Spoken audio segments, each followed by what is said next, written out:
Girl, stop touching my purse. That's my church candy. Lord, these skirts is getting short. About a week, I think. I ain't busy. Good evening, and welcome to Eastside Baptist Church. My name is James Jenkins, the 14th, and I'm coming to you live today to tell you that the Lord has been watching you motherfuckers not putting nothing in the contribution box. Sister Jenkins, please point the person out who didn't put nothing in the contribution box today.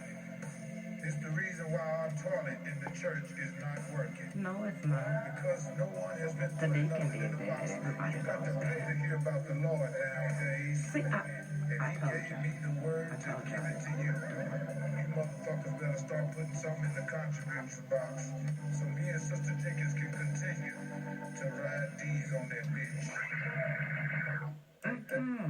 Is that what we doing? That's what they be doing. Some folks be doing it. You are now listening to On One Radio, the talk show podcast station.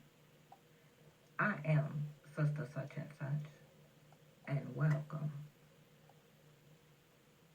For those that don't know about me, welcome. I am Sister Such and Such. I'm an open-minded and raw person who says exactly what's on my damn mind, meanwhile telling the truth about it all. I don't sugarcoat nothing I say, so take it with a grain of damn sugar or love, whatever you want to call it, but call it a day. Yeah, so welcome, welcome, and welcome. Welcome.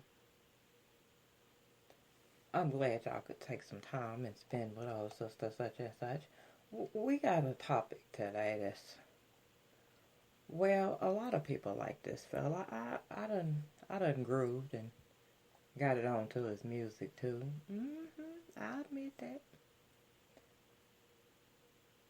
But what these celebrities do in their personal time can kind of roll over into the mainstream media, especially when they doing something wrong or perceived of doing something wrong. Somebody always knows something. Whether it's a truth or a lie, somebody gonna say something, somebody saying something, and it's gonna be out there. So you really gotta, as a celebrity, watch what the hell you do, because somebody gonna tell that shit.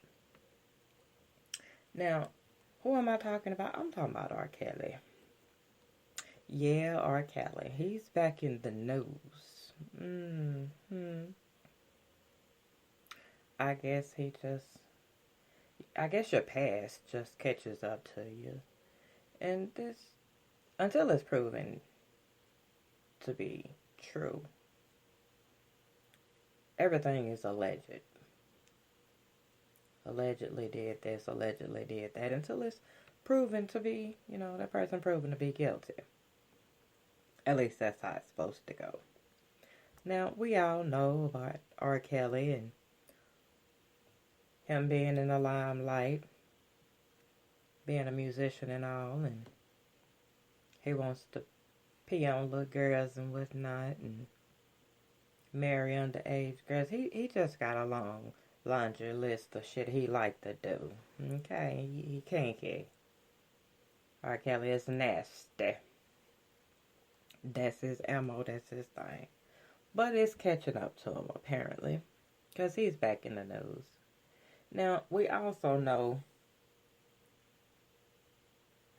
they done hemmed up Bill Cosby for some of the same type of shit.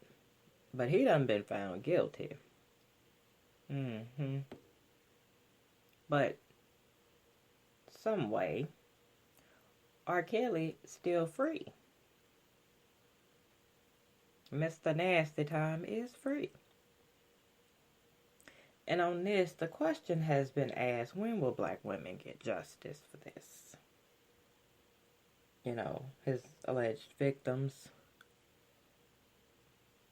So it's very questionable about what's really going on with him. Now,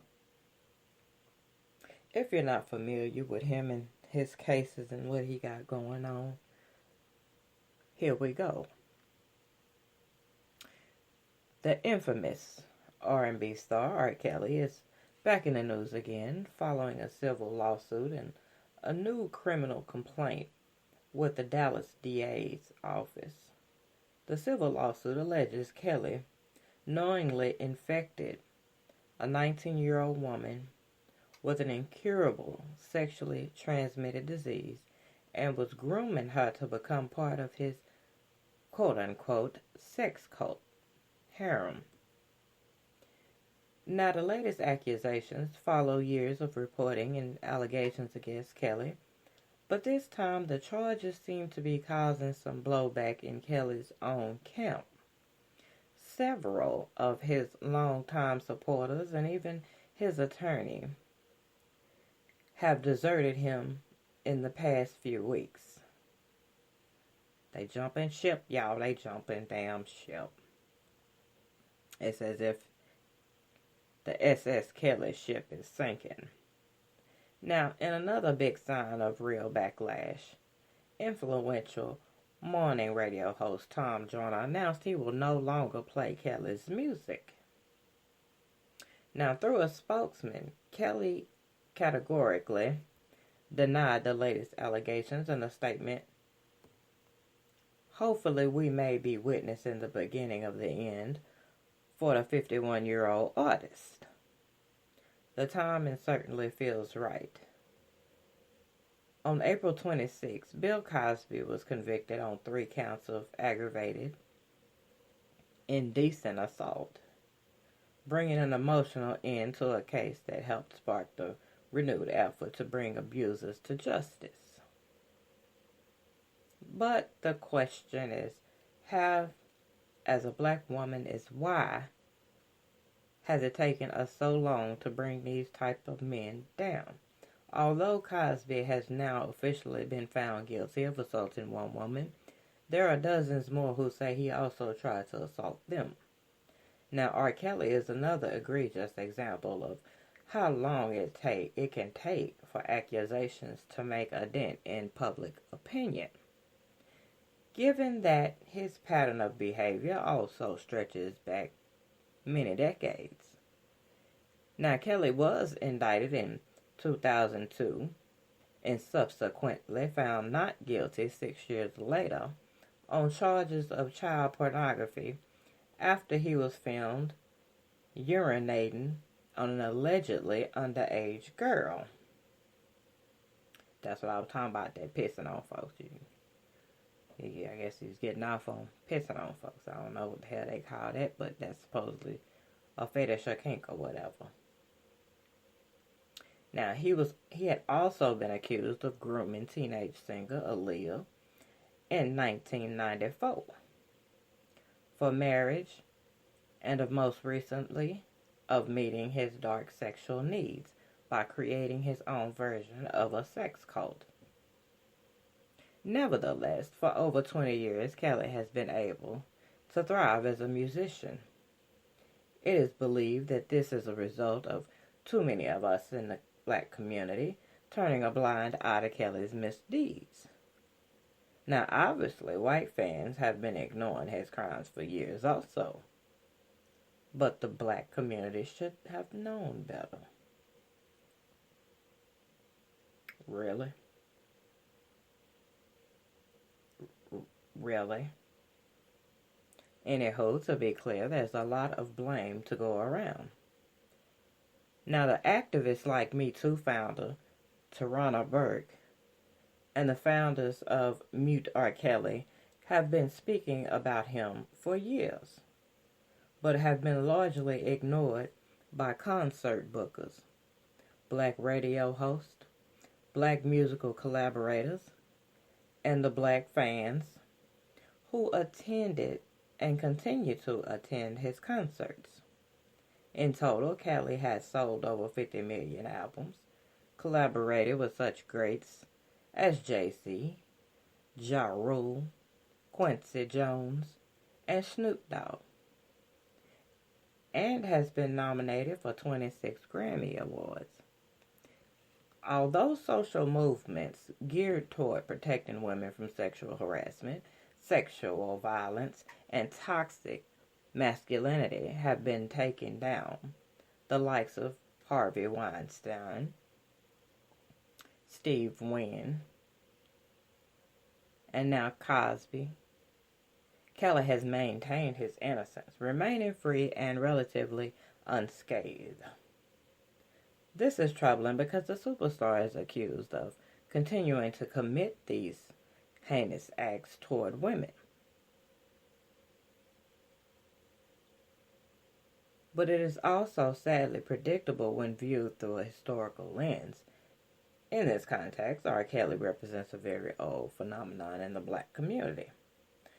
There has long been an expectation that black women will be silent when black men abuse, rape, violate, or disrespect them. It seems to be an unspoken rule that dates back to slavery. Alice Walker has been writing about this reality for black women for decades. We are never to put black men in danger of being arrested because we all know that law enforcement poses a real threat to their lives. And as several black women have noted, we close ranks. We protect our own. Now, meanwhile, this attitude is being reinforced by the media and politicians who tell black women that our lives really don't matter the way that the male lives or white lives do. This is a gap in coverage, and particularly glaring when it comes to the coverage of missing young people. As S.C. Lee Merritt, the attorney for R. Kelly's latest victim, spoke recently and stated, "I took this case because after reflecting on the Me Too movement, I realized that there is a silent, permissive culture in the black community that facilitates a culture of rape, a culture of nastiness, basically, and a culture silence around the abuse of black women." Is Merritt right?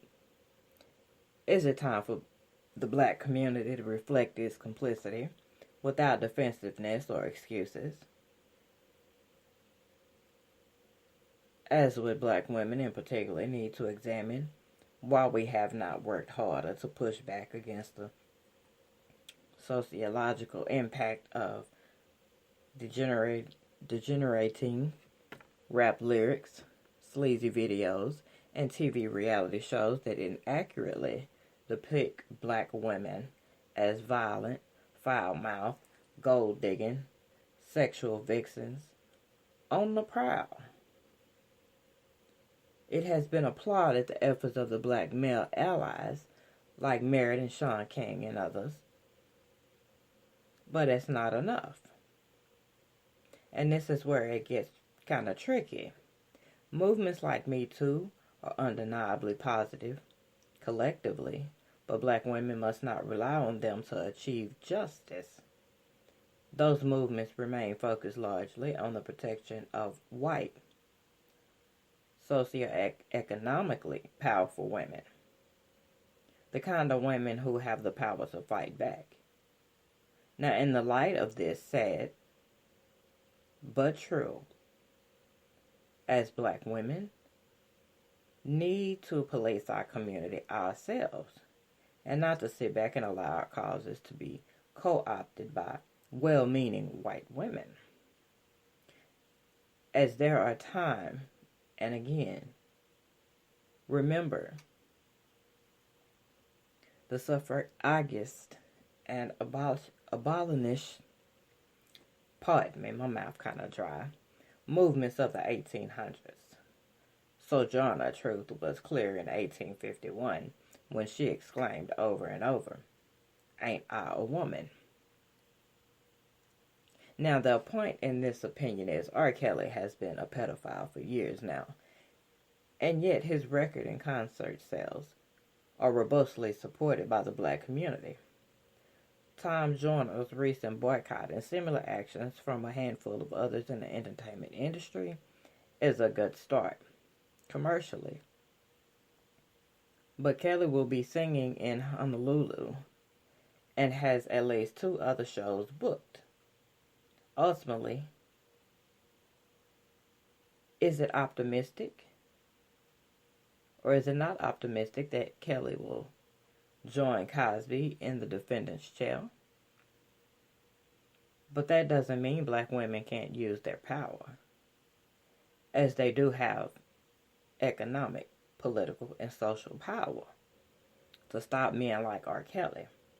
The next generation of black women and girls is depending on that.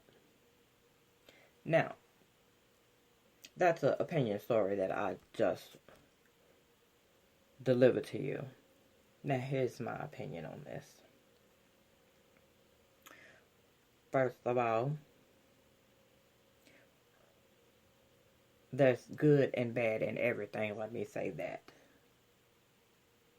Even with the Me Too movement. Bad apples are in everything.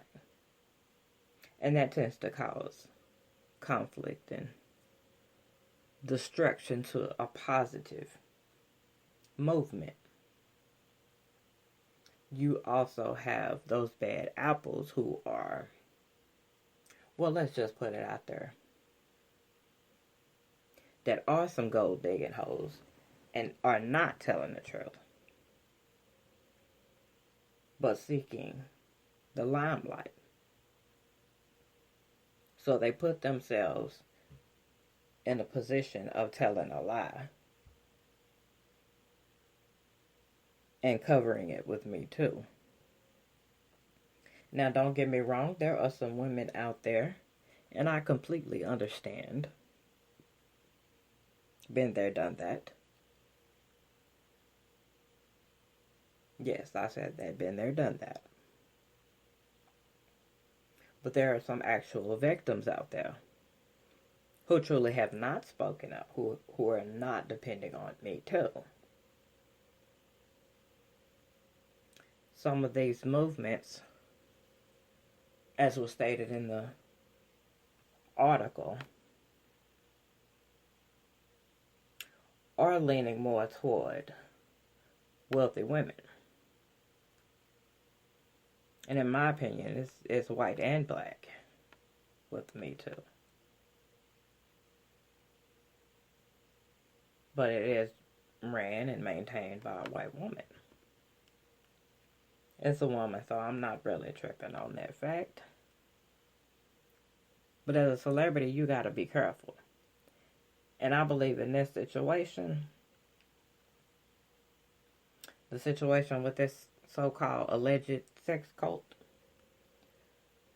him having the opportunity to groom them, who gave him that room and opportunity? How is he getting these underage girls? Well, some of the alleged victims he had the parents delivered to him. So shouldn't some of that fall on them? Let's be honest here. You deliver your child to him, knowing his history.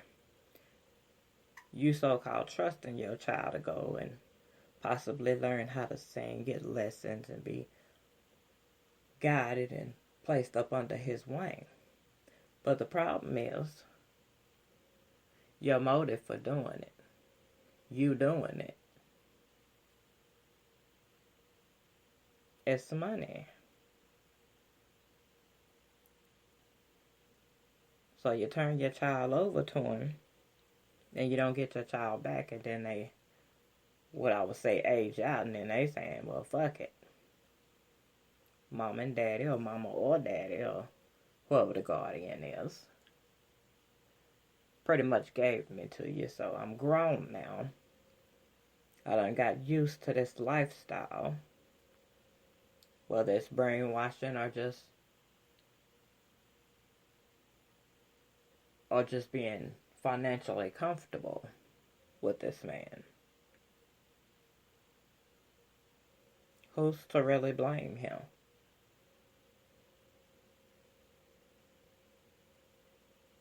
Yes, he plays a major role in this. But there are other people who need to answer as well on this. They gave their children, more than likely for profit. Because knowing his history, ain't no way in hell I'd give my damn kid to him. I know you a pedophile. I'm not giving you shit. You ain't getting no time to groom my damn child. Fuck you and your money. Mm-hmm.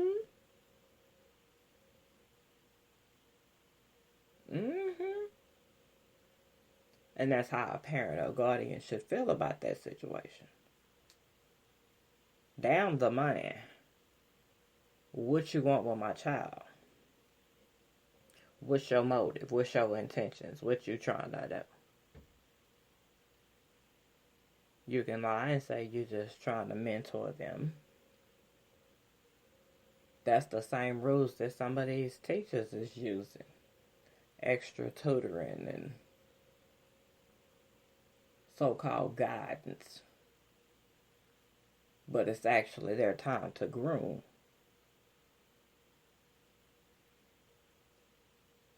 Underage children are like sponges. And they soak up stuff. And they can get confused about situations. But if you let them go with a pedophile, you need to answer for it too. You really do. That's just all it is to it. Because you gave them opportunity and room and all of that. It was the reason why you let your child go.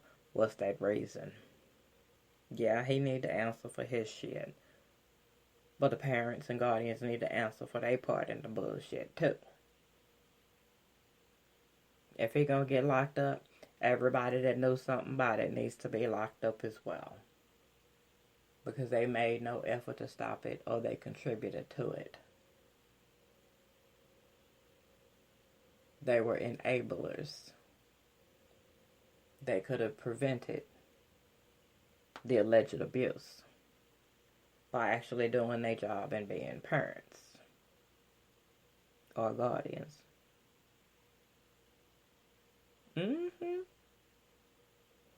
You're supposed to protect your child at all costs. You're supposed to give your life. You're supposed to protect them. You're supposed to guide them in the right direction. Not hand them over to a damn pedophile. Fuck wrong with you. I'm just saying, they need to answer too. It may seem like I'm ranting about this. I'm not trying to rant about this. I'm just stating damn facts. It's the truth. Raw, uncut truth. Them motherfuckers need to get arrested too. Fuck the bullshit. You delivered your child to a pedophile. What was your motive?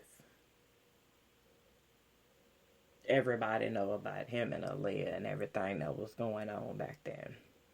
You might not have knew exact details. But the media made sure everybody knew. Like I said at the beginning, somebody always knows something. The people closest to him, whether they helped him, they helped facilitate this bullshit, they all need to answer for what the hell they did. They need to answer for their part. Not just R. Kelly. I'm not saying he right by no means. Hell no. If you did it, you did it.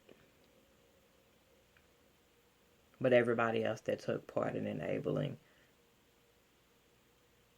they need to answer for their part too.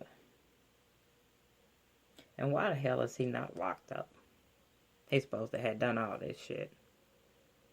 Is there no evidence? What's the deal? But when more on this story come out, I'm sure gonna let y'all know about this, because there's some bullshit in the game to me. I think the money is getting him through. That's my opinion. I think he bought his freedom. And looking at the images, he eating good, because he's kind of thick there. With him being free, he's somewhere eating steak and shrimp and shit. He probably ain't even worried about the shit. He probably feel like he can buy off the judge or whatever. This is just my opinion. Because personally, I think basically bought them girls from their parents. And then once they turned 18, it was their choice on whether they wanted to stay with him or come back home. And like the parents of that one girl got on TV and with all that bullshit. And I think the police ought to question them thoroughly about their part in it.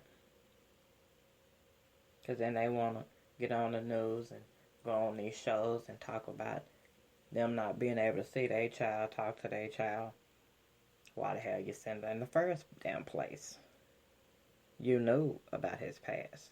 Everybody did. So situations like that about them going over there trying to get her and she so-called don't want to talk or whatever the case may be. They put in that damn position. Why you wasn't trying to get out before, you know what I'm saying?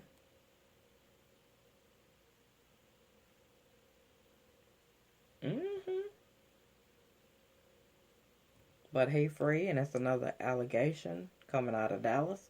So as soon as I get some more information on this, Sister gonna let y'all know. We gonna talk about this shit here.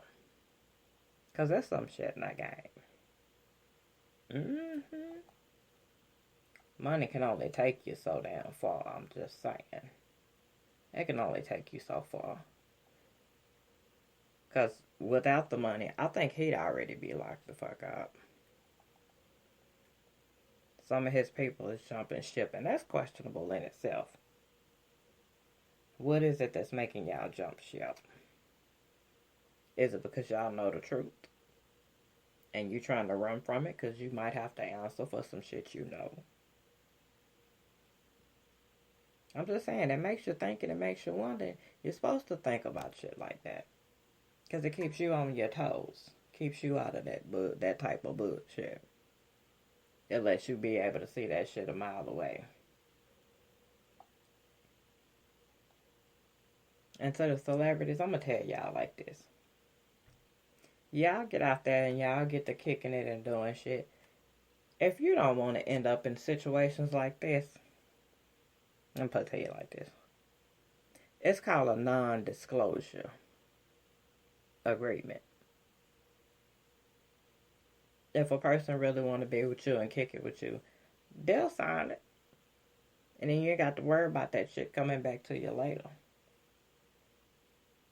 Well, that's not a license to go brainwashing chicks and especially young ones and molding them into your little sex slaves or whatever. Get your grown women.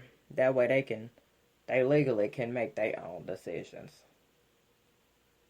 No hanging around the schools and whatnot, Kelly. We just not going to be doing that.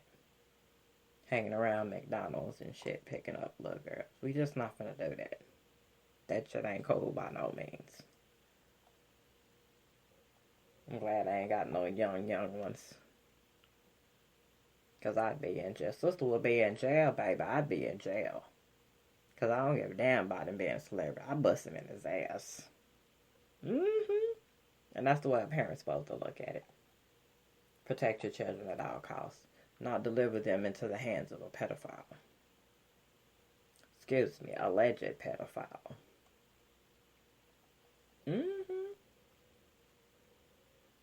Thank y'all for being here listening. Welcome to Eastside Baptist Church. My name is James Jenkins, the 14th. Y'all come back and see me now, okay? Today to tell you that the Lord has been watching you motherfuckers not putting nothing in the contribution box. Sister Jenkins, please point the person out who didn't put nothing in the contribution box today. It's the reason why our toilet in the church is not working. Because no one has been putting nothing in the box. You got to pay to hear about the Lord nowadays. And he gave me the word to give it to you. You motherfuckers gotta start putting something in the contribution box. So me and Sister Jenkins can continue to ride these on that bitch. See, that's that shit I be talking about. It is, ain't it?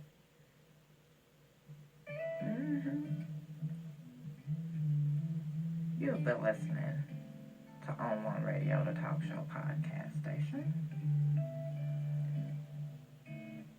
This has been the Sister Such and Such show, and I've been your host. Thank you for taking the time to listen to my talk show. Remember, if it looks, walks, and talks like a duck, then it's a fucking duck. So call it what it is. For more information on my podcast and videos, go to Spreaker.com/show/Sister Such Such. That's me. But it's to get it raw. While you're online, check out our Facebook page for On One Radio. You'll find a lot of interesting things over there. Also, while you're on Facebook perusing, check out On One's Day One's private Facebook group. It's for all the behind the scenes and the stuff that maybe I talk about that everybody don't get to hear. Behind the scenes stuff. Back porch conversations and whatnot. We're on other social media as well. Check us out on WordPress, Twitter, Snapchat, Instagram, Tumblr, and Collide.